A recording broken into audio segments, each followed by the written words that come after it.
दोस्तों आज मैं आपको एक्सप्लेन करूंगा एक सर्वाइवल थ्रिलर मूवी 127 आवर्स, जिसमें एक लड़का हाइकिंग पर जाता है, लेकिन उसके साथ वहां कुछ ऐसा होता है कि उसको अपनी लाइफ का सबसे टफ डिसीजन लेना पड़ता है। मूवी स्टार्ट होती है एरन नाम के एक लड़के से, जो एक इंजीनियर और काफी अच्छा माउंटेनर था। एक बार एरन वीकेंड पर हाइकिंग पर जाने के लिए रेडी होता है। उसका प्लान फ्राइडे के दिन अमेरिका के ब्लू जॉन कैनियन के माउंटेन एरिया को एक्सप्लोर करना है। और दोस्तों ये जगह पूरी तरह से वीरान होती है। जब वो हाइकिंग कर रहा होता है, वहाँ उसको दो लड़कियां मिलती हैं, जिनका नाम क्रिस्टी और मेगन होता है। वो दोनों अपना रास्ता भूल गई थी, इसलिए एरन उनके पास जाता है। वो मैप में देखते हैं, लेकिन उनको समझ नहीं आता है वो कहाँ जाए। एरन उन दोनों से कहता है कि वो उनको गाइड करेगा और उनके साथ ही आगे अपने सफर पर निकल जाता है। कुछ दूर जाने के बाद एरन उनसे कहता है कि वो एक ऐसा रास्ता जानता है जिसमें उनको बहुत मजा आएगा। इसके बाद वो तीनों माउंटेन के बीच से आगे बढ़ते हैं, जो काफी नैरो होता है। उन दोनों लड़कियों को काफी डर लग रहा होता है।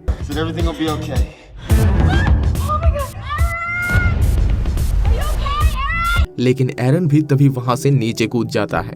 वो लड़कियां सोचती है कि शायद एरन गिर गया है। तभी एरन उनको नीचे से आवाज लगाता है और उनको जंप करने के लिए कहता है। वहां एक हिडन पूल होता है। अब वो दोनों लड़कियां भी एक एक करके जंप कर देती है। इसके बाद वो तीनों वहां बहुत मजे करते हैं। फिर तीनों अपने सफर पर आगे निकलते हैं। कुछ टाइम बाद वहां से एरन को हाइकिंग के लिए आगे जाना होता है और वो लड़कियां अपने घर जाने लगती हैं। अब वो तीनों एक सेल्फी लेते हैं। एरन उनसे पूछता है कि क्या हम फिर से कभी मिलेंगे। वो लड़कियां बताती है कि कल रात उनके यहाँ पार्टी है, जिसमें तुम भी आ सकते हो। एरन काफी खुश होता है और उनको बाय बोलकर वहां से चला जाता है। इसके बाद दोनों लड़कियां भी हंसती हैं, क्योंकि क्रिस्टी को एरन पर क्रश हो गया था। एरन अब माउंटेन एरिया से आगे बढ़ता है और वो अपनी जर्नी को काफी एंजॉय कर रहा होता है। इसके बाद एरन दो नैरो माउंटेन के बीच से जाने लगता है, लेकिन उसको वहाँ एक बड़ा पत्थर दिखाई देता है। एरन उस पत्थर का सहारा ले रहा होता है।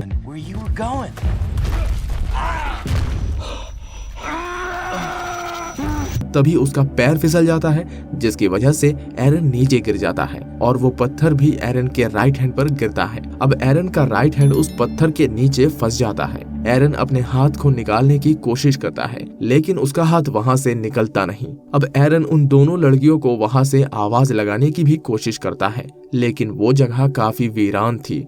वहां पर दूर दूर तक कोई नहीं होता। एरन को पता था वहां कोई नहीं आएगा, क्योंकि उसने हाइकिंग का किसी को भी नहीं बताया था।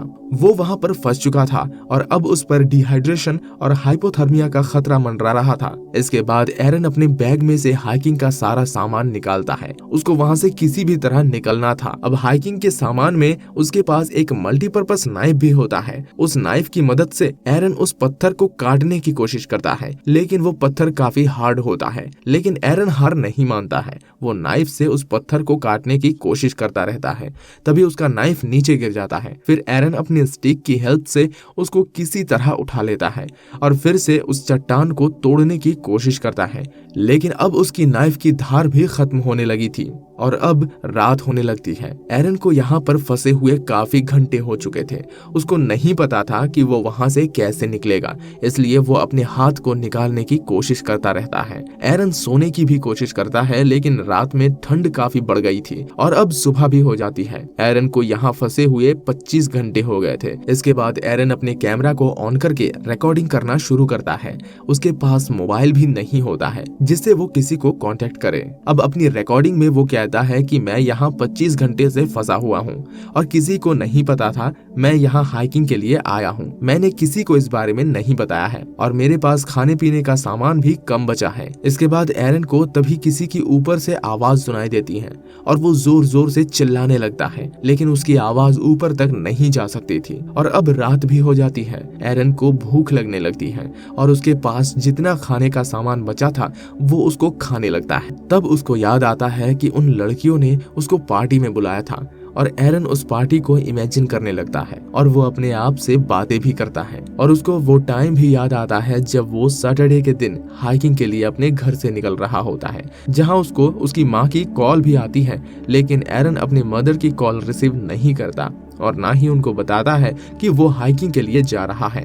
और अगर एरन ने उनको बताया होता तो शायद उसको ढूंढने की कोशिश करती। अब अगली सुबह एरन रस्सियों की मदद से उस पत्थर को उठाने की कोशिश करता है, लेकिन वो पत्थर काफी भारी होता है और वो अपनी जगह से हिलता तक नहीं। इसके बाद वो रस्सी को अपने पैर में फंसाकर पत्थर को हिलाने की कोशिश करता है, लेकिन कोई फायदा नहीं होता और अब एरन का पीने का पानी भी खत्म हो रहा था। वो तरह तरह की बातें सोचने लगता है। वो सोचता है कि अगर उसको रेस्क्यू भी कर लिया किसी ने तो शायद मेडिकल हेल्प मिलने से पहले ही वो मर जाएगा। वो डिसाइड करता है कि सुसाइड ही अब रास्ता बचा है, लेकिन तभी उसको अपनी गर्लफ्रेंड की बातें ध्यान आती हैं और वो सुसाइड नहीं करता। उसको अपनी सिस्टर की भी बातें ध्यान आती है कि कैसे उसने अपनी सिस्टर की कॉल रिसीव नहीं की थी और वो इस चीज के लिए कैमरा पर सॉरी भी बोलता है। एरन कैमरा पर ये सब इसलिए रिकॉर्ड कर रहा था क्योंकि वो भी अब धीरे धीरे मान रहा था कि यहाँ से नहीं निकला जा सकता। उसको अपने रिलेशन में काफी लोगों की बातें याद आती हैं। वो ये भी याद करता है कि कैसे वो एक लड़की से मिला था जिससे उसको प्यार भी हुआ था। दोनों कार में एक साथ मिले भी, लेकिन एक स्पोर्ट्स गेम में ब्रेकअप भी हो गया। अगला दिन हो चुका था और एरन की दिमागी हालत भी खराब होती जा रही थी। एरन सोचता है कि अगर किसी ने उसको जल्दी फाइंड नहीं किया तो शायद वो मर ही जाएगा, इसलिए वो एक टफ डिसीजन लेता है। वो सोचता है कि अगर मुझे यहाँ से निकलना है तो अपना हाथ काटना पड़ेगा। वो नाइफ की हेल्प से काटना शुरू करता है, लेकिन नाइफ की धार तो खत्म हो गई थी, इसलिए कोई फायदा नहीं होता। एरन एक बर्ड को भी फ्लाई करते हुए देखता है जो वहां से रोज गुजरता था। एरन उससे भी बातें करने लगता है। तभी वो देखता है बहुत तेज बारिश होने लगती है और एरन थोड़ा पानी अपने बोतल में भी भर लेता है। बारिश इतनी तेज है कि उस जगह पानी भरने लगता है। एरन सोचता है कि पानी की हेल्प से वो निकल सकता है, इसलिए वो नीचे से पत्थर उठाने की कोशिश करता है और वो वहां से निकल जाता है। वो भागकर अपने कार के पास जाता है और अपने गर्लफ्रेंड के घर पहुंचता है। उसकी गर्लफ्रेंड उसको देखकर गेट बंद कर देती है और उसकी आंख खुल जाती है। वो ड्रीम में था और उसको अब हेलुसिनेशन होने लगती है। वो रात में भी तरह तरह की चीजें इमेजिन करने लगता है। अब वेडनेसडे भी आ जाता है और एरन वहां पर अपना नाम और डेट ऑफ बर्थ और डेथ डेट लिख देता है। उसको अब यकीन हो गया था कि वो यहाँ से नहीं निकलेगा। वो सोचता है कि शायद ये पत्थर काफी सालों से उसका इंतजार कर रहा था और उसका मरना यही लिखा है। वो अपनी पूरी जर्नी के बारे में सोचता है जो उसको यहाँ तक लाई। वो अपने सिस्टर की बारे में सोचता है कि जब उसको पियानो प्ले करते हुए फिल्म कर रहा था और उसको लगता है कि अगर वो मर गया तो अपनी बहन की शादी को मिस कर देगा। इसके बाद उसको एक छोटे से लड़के का विजन दिखाई देता है जो कि उसका फ्यूचर सन होता है। वो उस लड़के से बात करता है और खुद को भी वहां देखता है। ये देखकर उसकी हिम्मत बढ़ जाती है और वो फिर से कोशिश करने लगता है। वो अपने हाथ को बांधता है और नाइफ से फिर से कट करता है, लेकिन वो कोशिश करके अपनी हड्डी को हिट कर देता है। उसको पता लग जाता है कि मुझे अपने हड्डी को तोड़ना पड़ेगा अगर यहाँ से निकलना है तो। इसके बाद वो अपने टिश्यू को धीरे धीरे कट करने लगता है, लेकिन नाइफ की धार कम होने की वजह से उसको काफी प्रॉब्लम होती है। एरन को पता था उसको यहाँ बेहोश नहीं होना। वो कोशिश करता रहता है और फाइनली अपना हाथ कट कर देता है। अब वो बुरी तरह से डिहाइड्रेट हो चुका था। वो फिर वहां से निकलता है और आगे बढ़ने लगता है। तभी वो पानी देखकर खुश हो जाता है। पानी काफी गंदा था, लेकिन वो फिर भी उसको पीने लगता है। तभी वो दूर आती एक फैमिली को देखता है। वो लोग भी वहां पर हाइकिंग करने आए थे।